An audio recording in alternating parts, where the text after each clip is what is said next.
매일 성경 묵상. 회개, 돌이켜야 합니다.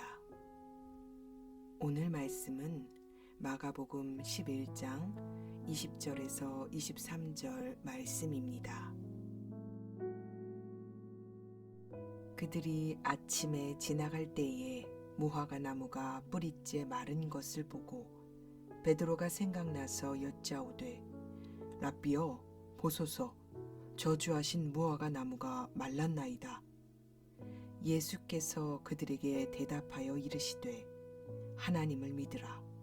내가 진실로 너희에게 이르노니 누구든지 이 산더러 들려 바다에 던져지라 하며 그 말하는 것이 이루어질 줄 믿고 마음에 의심하지 아니하면 그대로 되리라. 이른 아침에 그들이 지나가다가 그 무화과 나무가 뿌리째 말라버린 것을 보았다. 그래서 베드로가 전날 일이 생각나서 예수께 말하였다. 랍비님, 저것 좀 보십시오. 선생님이 저주하신 저 무화과 나무가 말라버렸습니다. 예수께서는 그들에게 말씀하셨다. 하나님을 믿어라. 내가 진정으로 너희에게 말한다.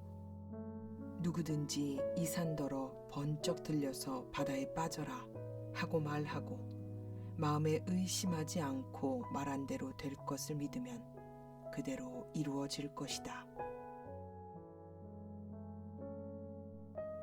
예수께서 성전을 정화하신 그 다음 날 성전에 들어가시기 전에 저주하셨던 무화과 나무가 마른 것을 베드로가 발견하고 예수님께 무화과 나무가 뿌리째 말랐다고 말씀드립니다. 잎이 무성했던 무화과 나무가 하루 만에 뿌리째 말랐다는 것은 그 나무가 저주를 받았음을, 그리고 그 저주가 이루어졌음을 나타냅니다.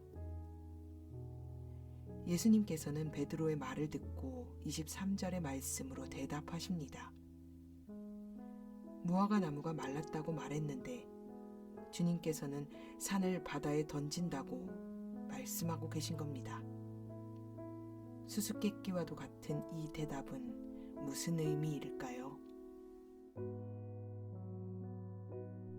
예루살렘은 고도가 높은 산지 위에 세워진 산성 도시입니다.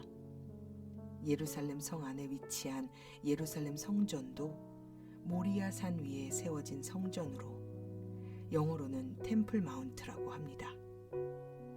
모리아 산은 구약에서 아브라함이 이삭을 번제물로 바친 곳으로 알려져 있습니다.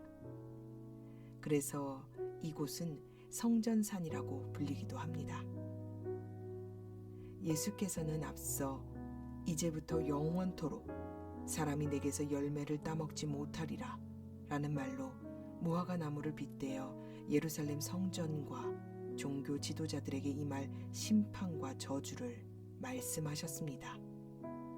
그리고 하루 만에 그 무화과 나무가 뿌리째 말랐음을 보여줌으로써 예루살렘 성전이 심판을 받아 멸망할 것을 예표로 나타내셨습니다. 예수님께서는 베드로에게 하나님을 믿으라고 말하면서 예수 자신의 예언이 믿음 안에서 반드시 이루어질 것을 나타내십니다. 아무리 불가능해 보이는 일이라 할지라도 하나님의 말씀은 반드시 성취되며 믿음을 바탕으로 이루어집니다. 앞서 본문에서 살펴보았듯이 헤롯이 재건한 예루살렘 성전은 그 위용이 대단했습니다. 아직 남아있는 바닥과 서쪽의 벽을 살펴보면 바닥에 대리석 돌 하나가 100톤이 넘는 것들도 있습니다. 유대인들은 이렇게 웅장하고 엄청난 규모의 대성전은 절대로 무너질 리가 없다고 믿었습니다. 무엇보다도 성전은 하나님이 거하시는 곳이기 때문에 절대로 무너질 수 없다고 믿었죠. 세상에서 가장 아름답고 화려했던 예루살렘 성전. 그러나 성전이 성전의 역할을 다하지 못하고 오히려 하나님을 예배하는 것에 방해가 되어버리자 하나님께서는 결국 보란듯이 AD 70년에 로마의 티투스가 예루살렘 성을 포위하고 함락시킬 때 성전을 무너뜨리는 것을 허용하셨습니다. 고대 전쟁에서는 어느 도시나 신전은 건드리지 않는 것이 불문율처럼 지켜졌었습니다. 그러나 로마에 항거하는 열심당원의 본거지였으며 금은보화가 가득한 예루살렘 성전은 철저히 짓밟혔습니다. 결국 제사장들과 성전 지도자들이 하나님의 성전을 성전답게 사용하지 못하고 자신들의 목적을 이루기 위해 이용한 이유들 때문에 예루살렘 성전은 바닥까지 다 남김없이 폐허가 되었습니다. 우리는 하나님을 예배하기 위해 창조되었고 예배하기 위해 부름받은 사람들입니다. 내 삶에서 하나님을 예배하지 못하게 만드는 것들, 하나님을 위한다고 하지만 결국 다른 사람들을 하나님께 나아오는데 실족하게 만드는 것들이 무엇이 있는지를 우리는 우리 자신을 철저하게 돌아봐야 합니다. 우리 스스로는 깨닫지 못해도 하나님께 범죄하게 만드는 그것 때문에 우리 스스로는 망가지고 폐허가 되기 때문입니다. 그리고 우리 주님께서는 이 모든 것들을 알고 계시죠. 구약의 많은 선지자들을 통해 하나님께서 예언을 주신 것은 인간을 이런 죄로부터 돌이키게 하기 위함이었습니다. 하나님은 에스겔 선지자를 통해서 너는 그들에게 말하라. 주 여호와의 말씀이니라. 나의 삶을 두고 맹세하노니 나는 악인이 죽는 것을 기뻐하지 아니하고 악인이 그의 길에서 돌이켜 떠나 사는 것을 기뻐하노라. 이스라엘 족속아 돌이키고 돌이키라. 너희 악한 길에서 떠나라. 어찌 죽고자 하느냐 하셨다 하라 라고 말씀하셨습니다. 같은 맥락에서 예수께서 성전에서 잘못된 것들을 지적하시고 끊임없이 바리새인들과 율법학자들에게 경고하시면서 질책하셨던 것은 그들이 멸망당하길 원하셨던 것이 아니라 회개하기 원하셨기 때문입니다. 하나님은 사랑의 하나님이시기도 하지만 공의의 하나님이십니다. 사랑하기 때문에 정의와 공의를 베푸시고 인자와 진리로 사랑하시는 겁니다.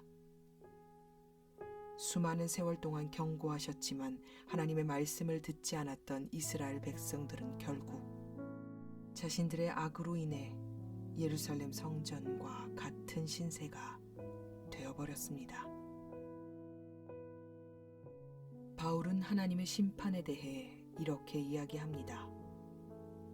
그러므로 하나님께서 그들을 마음의 정욕대로 더러움에 내버려 두사 그들의 몸을 서로 욕되게 하게 하셨으니 이는 그들이 하나님의 진리를 거짓 것으로 바꾸어 피조물을 조물주보다 더 경배하고 섬김이라. 주는 곧 영원히 찬송할 이시로다. 아멘. 이사야서를 통해 주님은 이렇게 말씀하십니다. 여호와의 손이 짧아 구원하지 못하심도 아니요 귀가 둔하여 듣지 못하심도 아니라 오직 너희 죄악이 너희와 너희 하나님 사이를 갈라놓았고 너희 죄가 그의 얼굴을 가리어서 너희에게서 듣지 않으시게 함이니라.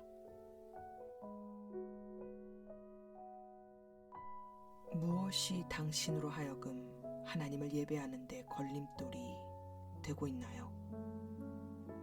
무엇이 당신으로 하여금 살아계신 하나님을 안 계신 것처럼 기만하게 만들고 있습니까? 사랑하는 아버지 하나님, 내 삶에서 나의 욕심을 따라 주님을 기만하며 사는 것이 무엇이 있습니까? 무엇이 하나님과 저의 사이를 갈라놓았고 무엇이 주님의 구원을 막고 있습니까? 주님을 예배하는 것보다 더 사랑하는 것들이 제게 무엇이 있습니까? 주님, 알기 원합니다.